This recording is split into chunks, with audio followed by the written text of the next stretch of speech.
पिता था या माता पिता का बेटा था या बेटी थी। फिर मैं स्टूडेंट बना। मैं इस धर्म में, जो मेरा धर्म था, मैंने कहा मैं ये हूँ, हिंदू हूँ, क्रिश्चियन हूँ या सिख हूँ। दुनिया में भी कहते आए, खाली हाथ आए थे, खाली हाथ जाना है। ये शरीर भी हम लेके नहीं आए थे, ये भी यहीं लिया और यहीं छोड़ना है। तो फिर मैं कौन हूँ जो आई थी खाली हाथ और ये शरीर लिया मैंने।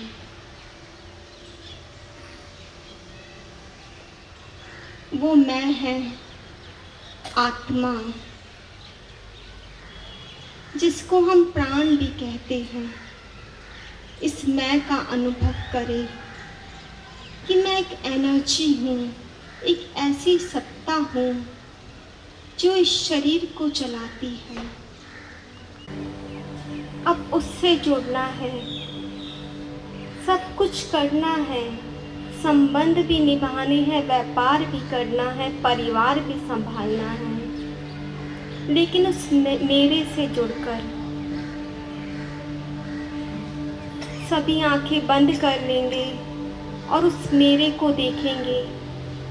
जैसे मैं आत्मा ज्योति सा बिंदु हूँ, वैसे परमात्मा भी ज्योति बिंदु है। चले जो आंधी वो तिनका तिनका बिखर जाए, आशिया कम नहीं है। चले जो आंधी वो तिनका तिनका बिखर जाए, आशिया कम नहीं है। जो तोड़ दे मेरे हौसलों को, जो तोड़ दे मेरे हौसलों को, अभी वो तूफान उठा नहीं है। जिंदगी कितनी खूबसूरत, जिन्हें अभी ये पता नहीं है। जैसा कि जानते हैं, आज 75 वर्ष हो चुके हैं हमारे देश के संविधान को लिखे हुए। तो इस सुंदर उपलक्ष्य में तिरंगे के बैच, तिरंगे के बच्चे हमारे भाइयों को पहनाए जा रहे हैं। ये स्मृति है किस प्रकार से ईश्वरीय परिवार में और हमारे देश की भक्ति दोनों का सम्मेलन कितना सुंदर है।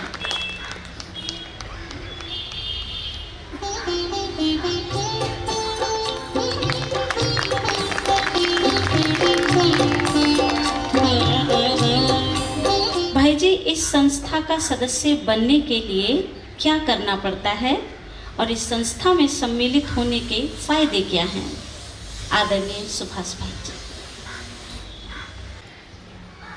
तो परिवार में सम्मिलित होने के लिए कुछ ऐसा विशेष नहीं करना पड़ता। आप यहाँ आए, आपका हमने दिल से स्वागत किया, हमें बहुत खुशी हुई। आप इस परिवार में सम्मिलित हुए और आप इस परिवार के सदस्य बन गए। परमपिता परमात्मा के द्वारा जो शिक्षाएं मिलती हैं, उन शिक्षाओं को हम एक विद्यार्थी के रूप में रोज़ सुनते हैं, पढ़ते हैं, आपस में डिस्कशन करते हैं और उन शिक्षाओं के ऊपर चलने का प्रयास करते हैं। नेक्स्ट क्वेश्चन मैं आदरणीय साहू भाई जी से करना चाहूँगी। अगला जो प्रश्न है, आध्यात्मिकता के आधार से हम व्यापार या दुकानदारी कैसे कर सकते हैं, कैसे हमें करनी चाहिए? माना ज्ञान को जीवन में अपनाते हुए, परमात्म शिक्षाओं को भी धारण करते हुए, क्या हम उस रीति से व्यापार कर सकते हैं, दुकानदारी कर सकते हैं? आदरणीय भाई जी। परमात्मा से हमें शक्तियाँ प्राप्त होती है। कोई भी कार्य हम शुरू करें तो पहले परमात्मा पिता को याद करना अति आवश्यक है, जिससे हमारे मनोबल बढ़ जाता है और हम कार्य में भी अपने कुशलता ला सकते हैं। कार्य कुशलता होना अति आवश्यक है। इसलिए जब भी हम दुकान खोलें या अपना ऑफिस जाएं तो पहुंचते ही पहले परमात्मा को याद करें, और जब कार्य पूरा हो जाता है शाम को भी जब दुकान से या ऑफिस से प्रस्थान करें तो परमात्मा पिता को याद करके प्रस्थान करें। जब हम शांति में बैठते हैं अपने आप को याद करते हैं, मैं कौन, मेरा कौन और ये कौन और इनका कौन। सब एक परिवार के सदस्य परमपिता परमात्मा की संतान हैं। तो व्यापार और परिवार और आध्यात्मिकता तीनों साथ साथ बहुत सुंदर तरीके से बड़े बैलेंस से चलती हैं। नेक्स्ट क्वेश्चन हमारा साहू भाई जी से है, धन कमाते हुए भी क्या दुआएं कमा सकते हैं? धन कमाते हुए भी हम दुआएं कैसे कमाएं? दुआ के बिना अगर हम केवल कर्म ही करते रहे तो मेहनत ज़्यादा करना पड़ेगा और हमें प्राप्ति भी कम होगी। और दुआ के साथ करेंगे तो क्या होगा कि हम कमाई भी कर लेंगे और दुआ भी मिलेगा। ये तो हमें मालूम है शरीर हमारा नाशवान है, तो शरीर को हम भले चलाएं, लेकिन शरीर नाशवान होने के कारण शरीर को चलाने वाली जो चेतना शक्ति है आत्मा को भी हम उतना ही ध्यान दें। जो परमात्मा पिता आत्माएं जितने भी हैं उनकी संतान है। नेक्स्ट क्वेश्चन हमारा आदरणीय जगपाल भाई जी से है, ग्राहक दुकान पे व्यापार में सामान ले ना ले पर उनके प्रति मेरे मन में सदा आदर भाव कैसे रहे? अनेक प्रकार के ग्राहक आते हैं तो उनके लिए कैसे सदा आदर भाव रहे? परमात्मा पिता के ज्ञान को सुनते हैं और हम एक योगी जीवन जीते हैं। तो परमात्मा ने सबसे पहले हमें ज्ञान दिया बच्चे कि योगी का जो लक्षण है वह है हानि लाभ, सुख दुख, निंदा स्तुति, मान अपमान सब में एक समान रहना। तो उस समय जो कस्टमर आया, ग्राहक आया, उसने हमारा समय लिया, टाइम व्यर्थ गंवाया और सौदा नहीं लिया। तो समय अगर हम योगी जीवन में हैं, परमात्मा की याद में, हमें ज्ञान है, समझ है, तो उस ग्राहक ने लिया न लिया हमारे ऊपर कोई परवाह नहीं पड़ेगा, क्योंकि देने वाला कौन है? परमात्मा है। जिसने सिर दिया वो शेर भी देगा, जिसने मुंह दिया तो निवाला भी देगा, और दुकान खोल कर बैठे तो ज़रूर सामान तो बिका ही बिकेगा, क्योंकि एक नहीं आएगा तो दूसरा आएगा, दूसरा आएगा तो तीसरा आएगा। नेक्स्ट क्वेश्चन आदरणीय त्यागी भाई जी से है, जीवन के उतार चढ़ाव में भी हर वक्त कैसे खुश रहा जाए? अपने व्यक्तिगत जीवन के अनुभव के आधार पर हमें भाई जी बताएंगे। इंसान का घर नहीं बनता था और बहुत मेहनत करता था। जाके गुरुजी के पास गया और बोला कि गुरुजी मेहनत बहुत करता हूँ लेकिन मेरे ना मकान नहीं बन पा रहा है। गुरुजी ने उसके मस्तिष्क की तरफ को देखा और बोला कि एक काम करो, आप एक रस्सी ले लो, एक मटका ले लो, जब पेड़ पे बांध दिया तो सारे काम करके घर आए तो 15 दिन बाद उसका मकान बनने लगा। उसकी इनकम हो गई और उससे मकान बनने लगा, और मकान 2 महीने 3 महीने में जितने भी टाइम था वो बन के तैयार हो गया। अब उसको गुरुजी की याद आई, कहते यार कमाल हो गया है। अरे वो गया, उसने जाकर देखा तो उस मटके के अंदर एक भैया ने घोंसला बनाया था। तो उसका घोंसला बना, यानी उसकी दुआएं लगी और उसकी दुआएं से फिर उसका मकान बना।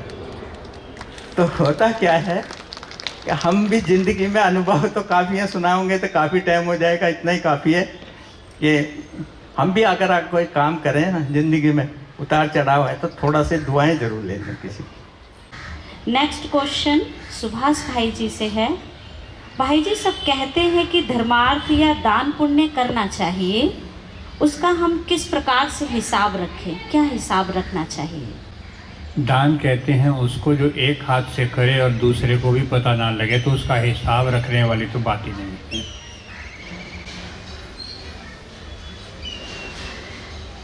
है। दान ज्ञान का दान कोई भी मिले उसको एक अच्छी बात अवश्य सुना दें, पर वो अच्छी बात का स्टॉक अगर मेरे पास होगा तब तो मैं उसको सुनाऊंगा। तो वो स्टॉक भरने के लिए मुझे रोज परमात्मा पिता से ज्ञान सुनना पड़ेगा। अभी हमारा नेक्स्ट क्वेश्चन है जयपाल भाई जी से। भाई जी, क्या यहाँ आने के लिए घर बार और कुछ खान पान छोड़ना पड़ेगा, और सफ़ेद कपड़े भी क्या पहनना बहुत ज़रूरी है, ये प्रश्न है। वैसे भगवान को याद करने के लिए कोई विशेष वस्त्र धारण करने की ज़रूरत नहीं है। जो हमारे आम वस्त्र होते हैं वही धारण करने होते हैं। लेकिन ये एक विश्वविद्यालय भी है, एक स्कूल भी है, एक संगठन भी है। तो किसी भी स्कूल की, किसी भी कॉलेज की, किसी भी संस्था की, किसी संगठन की एक ड्रेस भी होती है, पहचान होती है। अगर हमें उस परम पवित्र परमात्मा से बुद्धि का योग लगाना है, उसको याद करना है, उसे शक्ति लेने से गुण लेने हैं, तो उसमें थोड़ा खान पान की शुद्धि बहुत ज़रूरी है। ये तो भक्ति मार्ग का भी नियम है। जो भगवान को मानने वाले हैं, भगवान के प्रति प्रेम रखते हैं, वो भी अशुद्ध भोजन को त्याग देते हैं। हम सभी ज़ोरदार तालियों से अपने सभी पैनलिस्ट का बहुत ही सुंदर हमें उत्तर प्राप्त हुए, हम सभी का तहे दिल से धन्यवाद करते हैं। और अभी मैं मंच पर हम सभी के बीच आदरणीय हरीश यादव भाई जी पहुंच चुके हैं, जो निगम पार्षद हैं। मैं उन्हें मंच पर आमंत्रित कर जोरदार तालियों से स्वागत करेंगे हम सभी भी। बहुत ही स्नेह भरा पल है ये, आज रूहानी स्नेह मिलन की इस बेला में प्रशांत भाई जी, हिमांशु भाई जी आदरणीय भ्राता जी का पुष्पों के द्वारा, पुष्प की माला के द्वारा स्वागत कर रहे हैं। आज के गणतंत्र दिवस के मौके पर पूरा देश 75वां गणतंत्र दिवस मना रहा है। आप सभी को इसकी बहुत बहुत शुभकामनाएं। हमारे लिए बड़े सौभाग्य की बात है कि हमारा देश तरक्की कर रहा है और एक विकसित भारत की तरफ अग्रसर है। हमें आशा है कि आने वाले 2047 तक हम एक विकसित राष्ट्र बन जाएंगे। जिस स्पीड से हमारा देश तरक्की कर रहा है, हम एक विकसित राष्ट्र बन जाएंगे। राजनीति में हैं, अब मेरा एक स्कूल भी है, तो उसके लिए भी हमें ताकत चाहिए होती है। तो ताकत कहाँ से मिलती है? ईश्वर से। तो ईश्वर के लिए तो फिर हमें ऐसी जगह जाना चाहिए जहाँ से हमें पावर मिले। हमें कि मैं इनका छोटा सा यहाँ का हिस्सा बना हुआ हूँ, और ममता जी को भी आ जाना था, लेकिन कुछ अर्जेंट काम पे वो चली गई हैं, और बड़ा खुशी हमें लगती है। इसके लिए मैं दीदी का विशेष रूप से धन्यवाद करता हूँ, और पुनः सबको धन्यवाद करता हूँ, शुभकामनाएं देता हूँ। जय बाबा, ओम शांति। अभी हम सभी के बीच आदरणीय वरिष्ठ राजयोगिनी ब्रह्मा कुमारी हमारी बड़ी दीदी आशा दीदी जी मंच पर आ रहे हैं। जोरदार तालियों से हम दीदी जी का स्वागत करते हैं, स्वागत करते हैं। आपके ही मन के भाव, आपके ही मन के प्रश्न वो रखे गए थे, ताकि आपको हर चीज़ का स्पष्टीकरण मिल सके। तो बहुत सुंदर भाइयों ने उत्तर दिए, और बहुत ही सुंदर प्रश्न जो बहुत ही उपयोगी हैं, जो हमारे जीवन से संबंधित हैं, कि जीवन में संबंधों की भी आवश्यकता है, अहमियत है, और व्यापार की भी आवश्यकता है। मैं इस बात को कहना चाहूँगी कि सबसे अधिक अहमियत, फर्स्ट नंबर की प्रेफरेंस हमें स्व के लिए, स्वयं के लिए, स्वयं की हेल्थ के लिए, स्वयं की प्रोग्रेस के लिए देनी चाहिए। सबसे फर्स्ट प्रेफरेंस हम अपने लिए दें, हमारा स्वास्थ्य भी ठीक रहे, हमारा मन भी ठीक रहे, हम खुश रहें। और दूसरा जो महत्व देना चाहिए वो परिवार को देना चाहिए। व्यापार से भी, धन से भी अधिक महत्व परिवार को देना चाहिए, क्योंकि धन बहुत कमा भी लिया परंतु परिवार वाले सुखी नहीं है, वो खुश नहीं है, वो संतुष्ट नहीं है, तो किसके लिए धन कमाया। तो इसलिए सेकंड प्रेफरेंस जो देनी चाहिए वो परिवार को देनी चाहिए। जब हम स्वयं संतुष्ट हैं, खुश हैं, परिवार भी हमारा संतुष्ट है, हमें दुआएं देता है, तो ज़रूर व्यापार तो हमारा अच्छा होगा ही। जहाँ शांति है वहाँ पर सुख स्वतः ही आता है। तो मन को शांत रखना वो राजयोग हमको सिखाता है। तो इसलिए आज व्यापारी भाई बहनों को 26 जनवरी गणतंत्र दिवस पर प्रतिवर्ष ये प्रजापिता ब्रह्मा कुमारी ईश्वरीय विश्वविद्यालय की कानपुर शाखा बहुत स्नेह से आप सभी को आमंत्रित करती है कि आप अवश्य पधारें। और मुझे बहुत अच्छा लगता है और मुझे लगता है कि हमारे भाइयों को बहनों को भी बहुत अच्छा लगता होगा, तभी प्रतिवर्ष पहुंचते भी हैं और ढेर सारी दुआओं को भी आप सभी प्राप्त करते हैं। तो हमारी दिल की दुआ है हमारे सारे व्यापारी भाई हमेशा स्वस्थ रहें, खुश रहें, खूब आगे बढ़ें, खूब जीते रहें और परमात्मा के ज्ञान को समझकर अपने जीवन को श्रेष्ठ बनाएं, ऐसी शुभ भावना मैं सभी के लिए रखती हूँ। और आज हमारे बीच में हमारे हरीश भाई जो हमारे क्षेत्र के निगम पार्षद हैं, आपकी वाइफ निगम पार्षद हैं, लेकिन दोनों ही मिल करके इस क्षेत्र को बहुत अच्छा, समाज की इतनी अच्छी सेवाओं को आप कर रहे हैं, हर चीज़ का ध्यान रख रहे हैं। मैं देखती हूँ ममता बहन, ममता यादव जी को भी कि एक एक व्यक्ति से मिल करके उनकी निजी जो समस्याएं हैं उनका समाधान करने में लगनशील हैं। इसे हमारे हरीश भाई उनको भी मोटिवेट करते हैं और पर्सनली सभी जगह जा कर के उनकी समस्याओं का निदान कर रहे हैं। क्षेत्र को आगे बढ़ाने के बहुत सारे कार्य कर रहे हैं। दिल से हम आपको दुआएं देते हैं। तो अभी मैं चाहूँगी कि हरीश भाई पैनलिस्ट को गिफ्ट देंगे। पैनलिस्ट चले गए हैं, सुभाष भाई उपस्थित हैं। ये सौगात देकर हमारे पैनलिस्ट को सम्मानित कर रहे हैं। जयपाल भाई जी ने ईश्वरीय सौगात प्राप्त करी, आदरणीय सुभाष भाई जी ने ईश्वरीय सौगात प्राप्त करी। साथ ही साथ हमारे अन्य पैनलिस्ट भी मंच पर आ रहे हैं। आदरणीय साहू भाई जी, आदरणीय त्यागी भाई जी, आप भी मंच पर पहुंचकर ईश्वरीय सौगात हमारे हरीश यादव भाई जी के द्वारा प्राप्त कर रहे हैं। आप सभी का बहुत बहुत धन्यवाद। अभी हमारी आदरणीय दीदी जी के कमल हस्तों के द्वारा दुआओं भरा ईश्वरीय प्रसाद, ईश्वरीय सौगात हमारे भ्राता हरीश यादव भाई जी प्राप्त कर रहे हैं। जोरदार तालियों से हम भाई जी का बहुत धन्यवाद करते हैं। बहुत बहुत शुक्रिया। हमारी दीदी जी आपको ईश्वरीय सौगात दे रही हैं, इसमें दिल से दुआएं हैं आपके साथ। नर होंगे श्री नारायण और नारी श्री लक्ष्मी होगी। नर होंगे श्री नारायण और नारी श्री लक्ष्मी होगी। हीरों से आकाश भरा,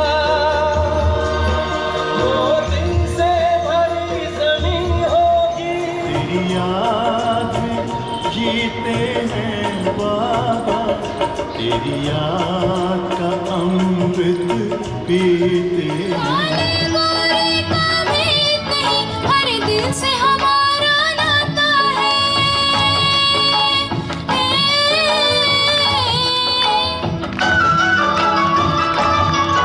कुछ और नाता हो हमको, हमें प्यार निभाना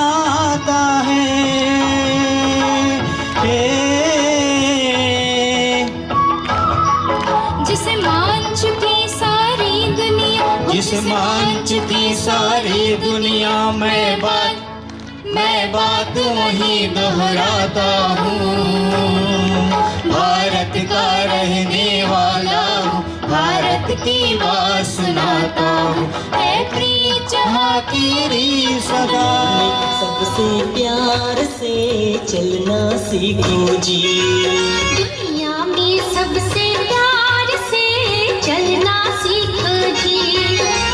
प्रेम की बोली बोलो,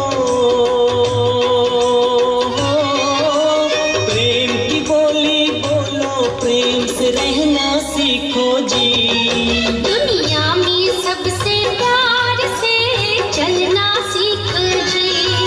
दुनिया में सबसे प्यार से चलना सीखो जी।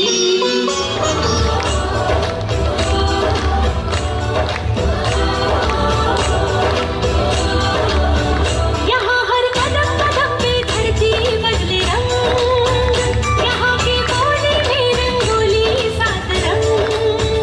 यहाँ हर कदम कदम पे धरती बदले रंग, यहाँ की बोली में रंगोली सात रंग। धानी पगड़ी पहने मौसम है, नीली चादर ताने ऊपर है। नदी सुनहरी हरा समंदर है, देश रंगीला रंगीला, देश मेरा रंगीला। देश रंगीला रंगीला, देश मेरा रंगीला। देश रंगीला रंगीला, देश मेरा रंगीला। देश रंगीला रंगीला, देश मेरा रंगीला। ओम शांति। आप सभी भी मिलकर के प्यार से कहिए ओम शांति, ओम शांति, ओम शांति। प्रिय भाइयों एवं बहनों, नन्हे मुन्ने बच्चों, आज का विशेष दिन 26 जनवरी गणतंत्र दिवस, जबकि हमारा देश का संविधान लागू हुआ, उसी उपलक्ष्य में हम अपने जीवन के लिए भी कुछ संविधान प्रतिवर्ष स्वयं को याद दिलाते हैं, जिससे हमारा जीवन स्वस्थ और खुशहाल बन सके। हम सभी को परम आवश्यकता रहती है स्वास्थ्य की। स्वास्थ्य अच्छा है तो सब अच्छा लगता है, स्वास्थ्य अच्छा नहीं तो कुछ भी अच्छा नहीं लगता।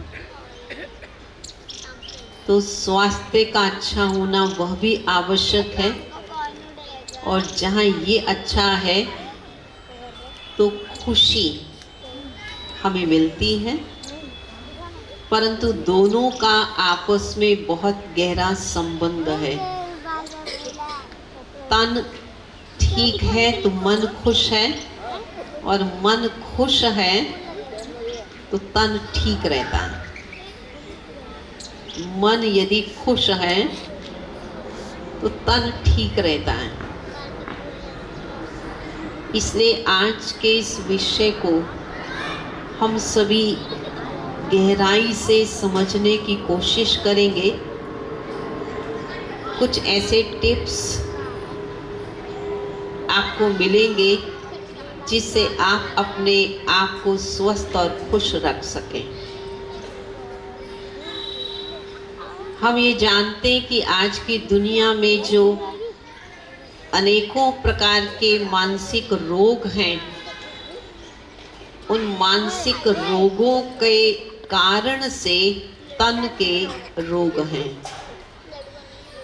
80% जो प्रॉब्लम्स हैं वो मन की हैं, टेंशन से हैं, स्ट्रेस से हैं, अनेक प्रकार के बोझ से हैं, हमारे सोचने के तरीके से हैं, हमारे जीवन जीने के तरीके से हैं। इसलिए अपनी जीवन शैली को, अपने सोच को, अपने दृष्टिकोण को आध्यात्मिक बनाने की आवश्यकता है। तो कुछ ऐसी बातें जो आप सभी ध्यान पर रखेंगे तो बहुत अच्छा रहेगा। हम सभी का जो दिन प्रारंभ होता है वह अमृत वेले से होता है। प्रभात का टाइम भी उसे कहते हैं, अमृत वेला कहते हैं, शुभ मुहूर्त कहते हैं। कहा जाता है जल्दी सोना और जल्दी उठना ये बुद्धिमान की निशानी है। अब आजकल कैसा चल रहा है वो स्वयं हम सभी देखें, निरीक्षण करें, परंतु करना क्या चाहिए? अच्छे स्वास्थ्य के लिए टाइम पर सोना चाहिए और टाइम पर उठना चाहिए। और जब सुबह का समय हम देखते हैं वो बहुत अच्छा शुद्ध मुहूर्त का समय होता है। उस समय पक्षी भी उठ जाते हैं और उस समय वातावरण एकदम शुद्ध होता है। अन्य लोग सोए हुए होते हैं, चहल पहल, ट्रैफिक बहुत कम होता है और मन के अंदर भी पूरे दिन की व्यस्तता वाली हलचल कम होती है। इसलिए वह समय, सुबह का समय हमें ध्यान रखना चाहिए। हम जितना मैक्सिमम जल्दी उठ सकते हैं उतना मैक्सिमम जल्दी उठें, बल्कि ध्यान ये दें जितना जल्दी सो सकें रात्रि को उतना जल्दी सो जाएं। नींद पूरी होते ही स्वतः ही जग जाएंगे, फ्रेश होंगे। और यदि उस समय उठ करके सबसे पहला संकल्प हम परमात्मा से मिलें और परमात्मा को गुड मॉर्निंग, ओम शांति कहें। कहा जाता है सवेरे सवेरे पहले पहले जिनको हम देखते हैं तो सारा दिन हमारा वैसा ही व्यतीत या सफल होता है।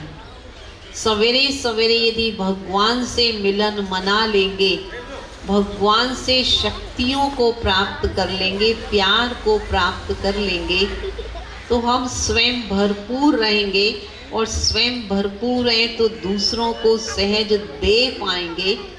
खुद खुश होंगे तो दूसरों को भी खुशी दे सकेंगे। तो सुबह ज़रूर ये अभ्यास करें परमात्मा मिलन का, जिसको मेडिटेशन कहते हैं। तो थोड़ी देर के लिए उस समय, जिस समय भी आप उठते हैं, पहला संकल्प परमात्मा की ओर हो। दिन भर तो कभी भक्त भगवान को कहते हैं प्रभु जी दर्शन दो, कोई दुखी है तो भगवान को कहता सुख दो, कोई रोगी है तो भगवान को कहता निरोगी बनाओ। तो भगवान भी बहुत बिजी हो जाते हैं अपने बच्चों को खुश करने के लिए, परंतु सुबह का समय भगवान ने अपने बच्चों के लिए निश्चित रखा है, इसलिए अवश्य उसका लाभ लें। हम देखते हैं जैसे छोटे बच्चे होते हैं, वो छोटे बच्चे यदि खेलते हैं, खेल में बहुत खुश रहते हैं, बहुत उनको अच्छा लगता है, लेकिन बीच बीच में मम्मी की, पापा की गोदी में आ जाते हैं। मम्मी पापा को देखते खुश, उनकी खुशी बढ़ जाती है, एनर्जी बढ़ जाती है, फिर खेलने के लिए चले जाते हैं। तो परमात्मा हमारा माता पिता है। दिन भर हम खेलें, जो कार्य करना उसे भी खेल समझ करके करें, लेकिन बीच बीच में माता पिता को देखें तो सही। परमात्मा शिव बाबा हमारा माता पिता है, वो ज्योति बिंदु है। ब्रह्मा बाबा के द्वारा माता पिता का रोल प्ले करते हैं। तो हम सभी बीच बीच में शिव बाबा को, ब्रह्मा बाबा को देखें, बाबा से शक्ति लें।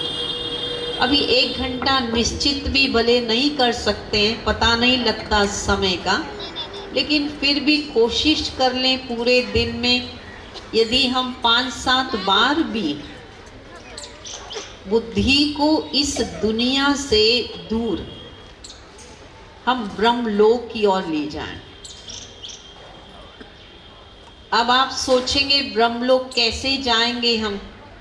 देखिए, बुद्धि से तो हम कहीं भी चले जाते हैं, यहाँ पर बैठे हुए बुद्धि से अपने घर चले जाते हैं, यहाँ पर बैठे बैठे भी कोई मार्केट पहुंच जाता है। तो वैसे ही हमको बुद्धि से ब्रह्मलोक में, ब्रह्मलोक क्यों? क्योंकि हम आत्माओं का जो परमानेंट घर है वो परम धाम, या उसे ब्रह्मलोक, या उसे स्वीट साइलेंस होम भी कहते हैं। तो परमात्मा ब्रह्मलोक के रहने वाले हैं, और यदि हम भी बीच में ये अभ्यास कर लेंगे, वो परम धाम जहाँ गोल्डन रेड लाइट है, जहाँ आत्माएं सितारों सदृश्य रहती हैं, और जहाँ परमात्मा भी जो दिव्य ज्योति बिंदु हैं वहाँ निवास करते हैं, तो हम परमात्मा से मिलकर के आ जाएंगे, उनकी शांति को हम ले लेंगे, परमात्मा से हम शांति को ले लेंगे, और उस ब्रह्मलोक के अंदर हम चले जाएंगे, उस शांति को लेकर के आ जाएंगे। तो फिर अपने व्यवहार को, व्यापार को करना बहुत अच्छा लगेगा, और हमेशा हम फ्रेश रहेंगे, थकेंगे नहीं। तो जो फ्रेश रहता है तो वो दूसरों को सहज दे सकता है, क्योंकि थकान की बात नहीं आती है। तो ये भी हमको अभ्यास करना चाहिए। तीसरी बात ये है कि जब हम व्यवहार में आते हैं, लोगों के बहुत प्रकार के हमारे हिसाब किताब होते हैं। आप देखेंगे कि जिनसे भी हमारे रिश्ते हैं, जिनसे भी हमारे रिश्ते हैं, जो हमारे परिवार के सदस्य हैं, या जो हमारे व्यापार में सहयोगी हैं, चाहे वो हमारा स्टाफ है या जिनसे भी हमारा लेन देन है, ये हमेशा मान के चलें उनसे हमारे कुछ न कुछ हिसाब किताब हैं। कुछ उनसे हमने अच्छे भी हिसाब बनाए हुए हैं, पर कुछ खराब हिसाब भी बनाए हुए हैं, और हिसाब किताब को चुकाने के लिए ही हमारे संबंध और ये समीपता होती है। जो सुख के हिसाब बनाए हैं तो हमें वो सुख देते हैं वो संबंधी, लेकिन जो हमने दुख के हिसाब बनाए हुए हैं वो दुख देने के लिए भी हमारे पास ही जन्म लेते हैं, हमारे ही पड़ोस में, हमारे रिश्ते में, हमारे व्यापार में वो शामिल हो जाते हैं। उस समय में पता नहीं लगता है, परंतु होता सब हिसाब किताब को चुकाने के लिए। और धीरे धीरे क्या होता है कि हमारे संबंधों और लेन देन में प्यार कम हो जाता है और सौदेबाजी ज़्यादा हो जाती है। हम ये सोचते हैं कि हमने इतना उसको दिया, परंतु रिटर्न में दूसरे ने क्या दिया। हमने दूसरे को इतनी बार प्यार से बोला, अगले ने कितनी बार प्यार से बोला, या हमने इतनी बार उसको पूछा और उसने तो बिल्कुल पूछा ही नहीं। ये सौदेबाजी में हमारा बदल जाता है। परंतु यदि हमें खुश रहना है और स्वस्थ रहना है तो हम हमेशा अपने आप को ये स्मृति दिलाएं, क्या कि मैं विशेष आत्मा हूँ। यदि संभव हो ये सोचना कि मैं पूर्वज हूँ, ये सोचें, मैं पूर्वज हूँ, मुझे सबको देना है, मैं सुखदाता परमात्मा की संतान हूँ, मुझे सबको सुख देना है। हम दाता के बच्चे दूसरों को देने वाले हैं। दूसरों से लेने की अपेक्षा न करें, परंतु देने की बात सोचें, क्योंकि हमने देवता बनना है। अगर हम ऐसा सोचेंगे मैं पूर्वज हूँ और मुझे सबको देना है और सदा देना है, तो प्यार भी देना है, सुख भी देना है, खुशी भी देनी है, धन भी देना है, सब देना है। देने वाले का कभी कम नहीं होता, हमेशा उसका बढ़ता जाता है। जो लेने की इच्छा रखने लगता है तो वहाँ कमी आना शुरू हो जाती है, वहाँ बरकत कम होती है। जो देता रहता है उनके घर में सदा बरकत रहती है। स्थूल में भी जो हम यथासंभव दे सकते हैं वो दें, लेकिन सूक्ष्म शक्तियों को, सूक्ष्म भावनाओं को तो हम सदा दे ही सकते हैं, उसमें तो हमारा कोई खर्च नहीं होता। इसलिए कहा जाता है यदि आप किसी को गुड़ नहीं दे सकते हो तो कोई बात नहीं, परंतु गुड़ जैसे मीठे बोल बोल करके भी दूसरे को आप खुश तो कर सकते हो। यदि हम ऐसा करेंगे तो निश्चित रूप से हम खुश रहेंगे। देने में हमेशा खुशी होती है। आप देखेंगे हमारे घर में जब मेहमान आते हैं और हम मेहमान नवाजी करते हैं, उस समय 2, 3, 4 प्लेट में जो भी वैरायटी हमारे पास होता है वो हम रखते हैं और उस समय हम दूसरों को परोसते हैं, देते हैं, खिलाते हैं, तो बड़ी खुशी होती है। आप लीजिए, आप लीजिए, हम कहते हैं। लेने वाला बड़ा सोच के एक चीज़ उठाएगा, रहने दो, पेट भरा है, अभी तो घर से ही आए हैं, अब तो नज़दीक से ही आए हैं, तो लेने वाला सोचता है। परंतु देने वाला बहुत खुशी से देता है, क्योंकि देने में हमेशा खुशी होती है। तो एक आदत जीवन में बना लें, सदा मुझे सबको देना है। चौथी बात ये है कि जीवन का एक फॉर्मूला बना लें कि कोई भी बात, कोई भी गलती यदि हमसे स्वयं से होती है, चाहे कितने भी बड़े हो गए हों, चाहे हम ही घर को चलाने वाले हैं, परंतु यदि हमसे कोई भूल हो जाती है, गलती हो जाती है, हम क्षमा मांग लें, सॉरी कह दें। आज भी परमात्मा ने बात कही कि यदि आपसे गलती होती है तो बड़े निर्माणता से आप कह दो आई एम सॉरी। सॉरी मांग लो, क्षमा मांग लो। और यदि किसी दूसरे ने गलती की है तो उसे क्षमा कर दो, क्योंकि अगर उसकी गलती अपनी बुद्धि में रखेंगे तो कभी हम प्यार नहीं दे सकते, कभी मीठा नहीं बोल सकते। लेकिन क्षमा ले लेना या क्षमा कर देना, ये जीवन का एक फॉर्मूला बना लें, तो इससे हम सदा खुश रहेंगे। क्योंकि बातें जो हमारे चिंतन में चली जाती हैं, जो हमारी नींद को भी डिस्टर्ब कर देती हैं, वो बातें जो हमारे व्यर्थ चिंतन को, हमारी नेगेटिविटी को बढ़ा देती हैं, हमारे व्यवहार को बदल देती हैं, हमारे जो ओरिजिनल संस्कार हैं वो भी बदल जाते हैं, क्योंकि हमने बातों को पकड़ लिया होता है। लेकिन बातों को हम छोड़ दें। परमात्मा पिता हमेशा कहते हैं, आप सोचो कोई भी बात बड़ी है या बाप, परमात्मा बाप बड़ा है, सोच कौन बड़ा है।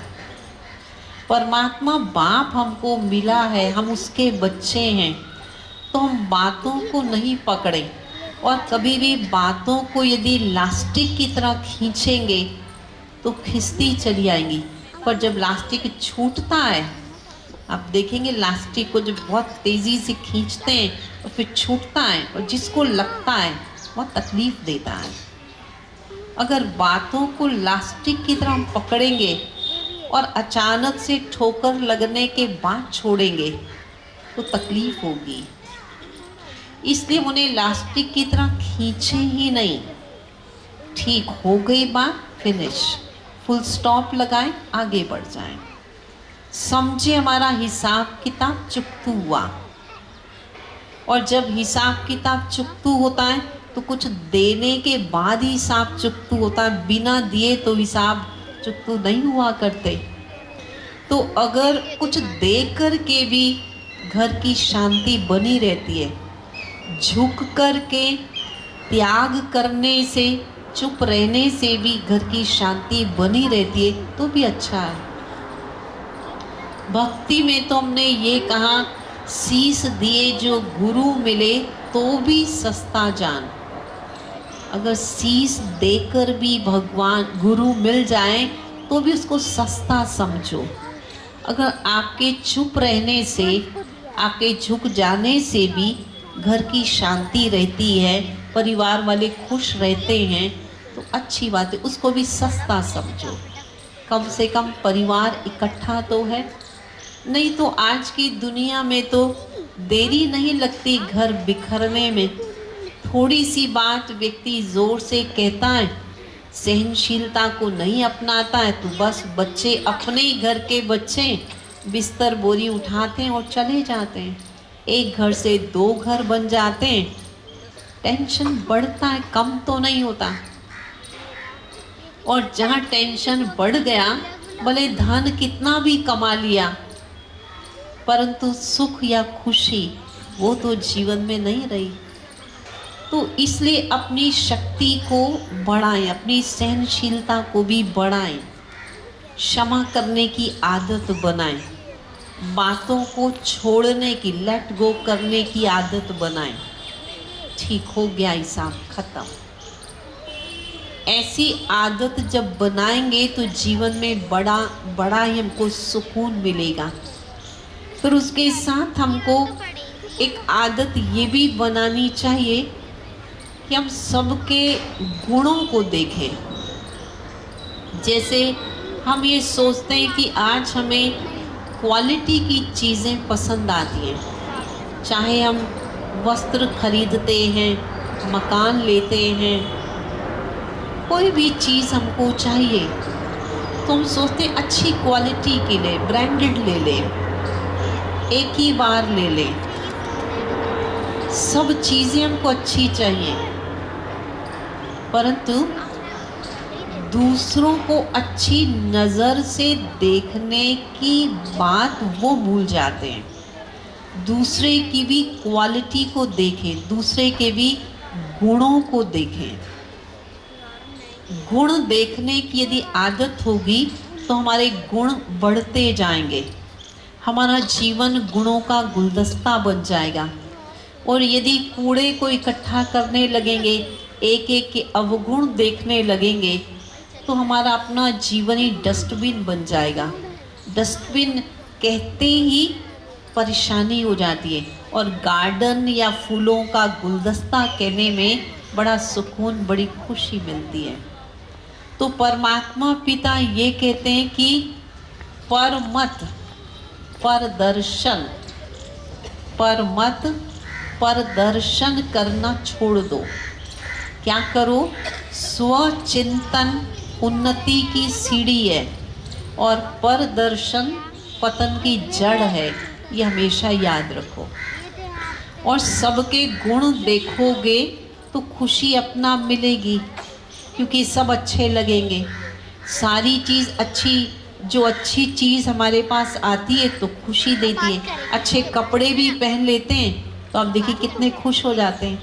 छोटे बच्चों को देखिए, आप नई ड्रेस दे देते हैं, वो नए कपड़े पहनते हैं, अच्छे कपड़े पहनते हैं, बड़े खुश हो जाते हैं। फिर सबको दिखाने के लिए जाते हैं कि मेरे पापा ने, मेरी मम्मी ने ये ड्रेस लाई है, ये अच्छी चीज़ है।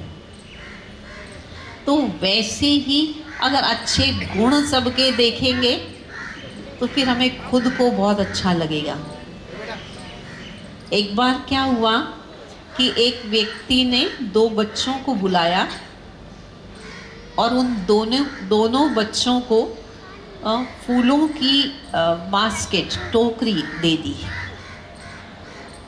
और बोला ये जो फूल हैं ये बांट करके दे के आना, सबको एक एक को एक एक फूल दे करके आना।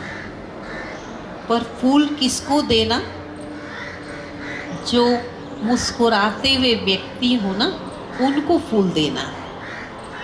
अब 2 बच्चे, दोनों के हाथ में फूलों की टोकरी, और उनको कहा गया कि मुस्कुराते हुए लोगों को दे के आना, टोकरी भरी हुई है।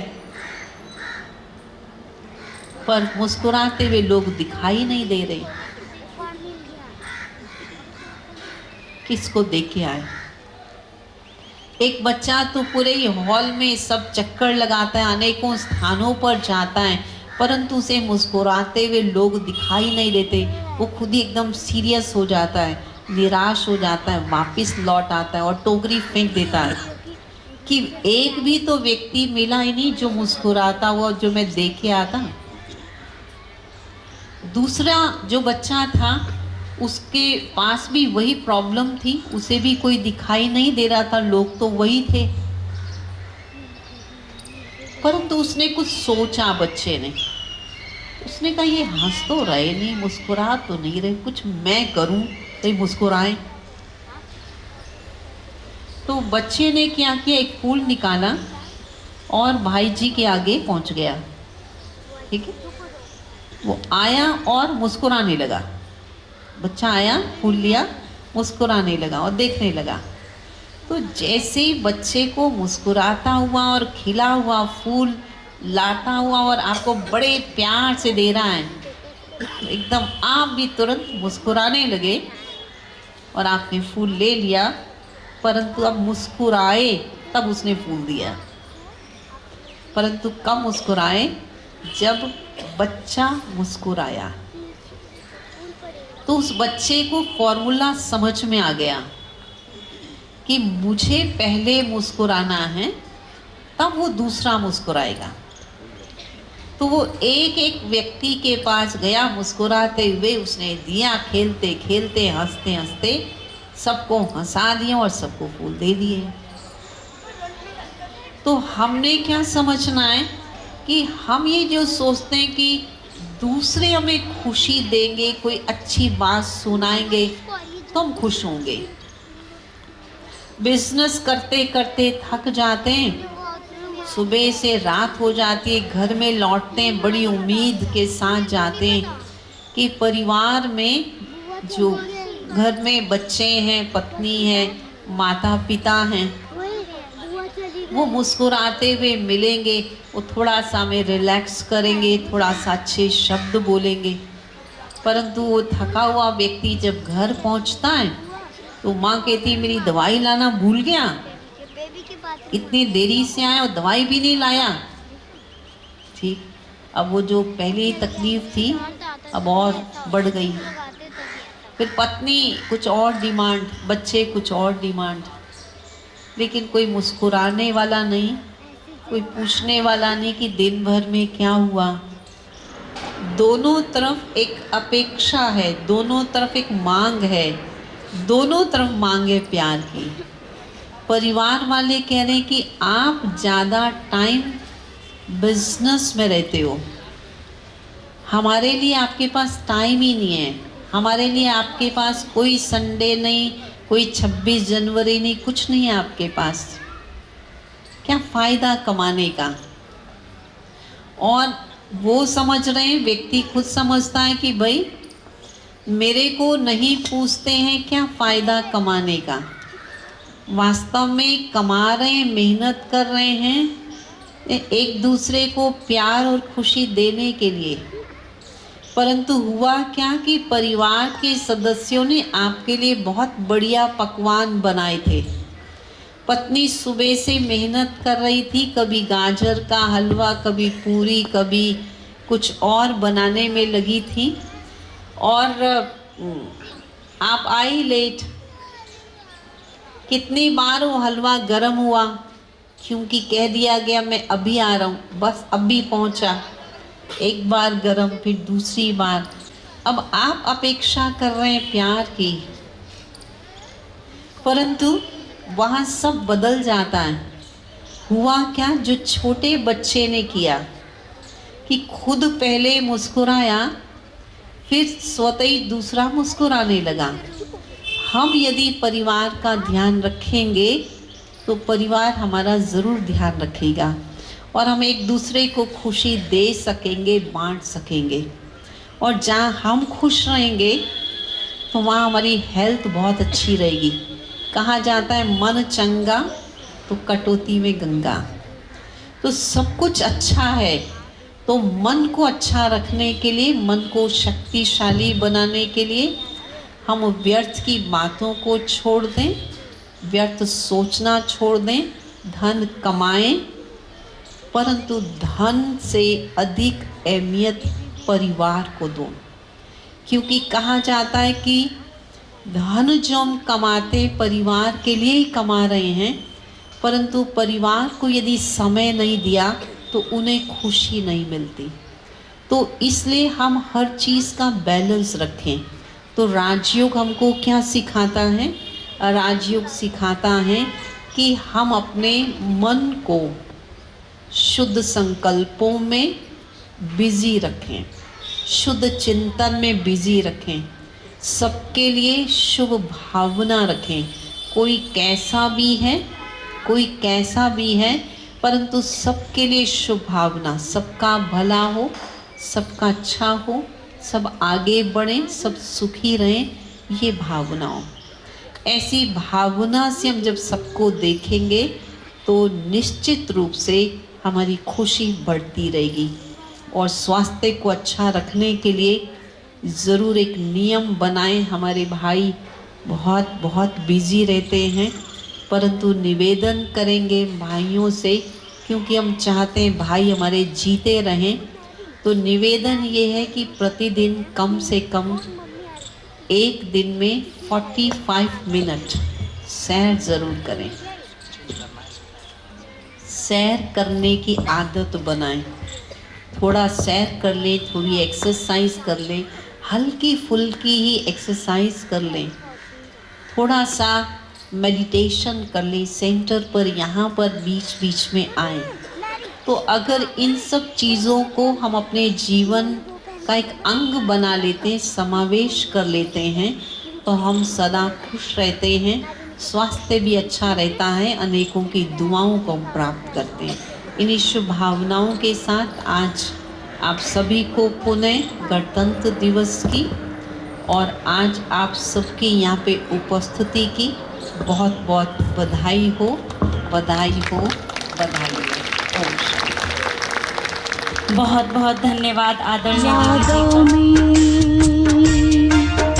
यादों में शिव को समाओ,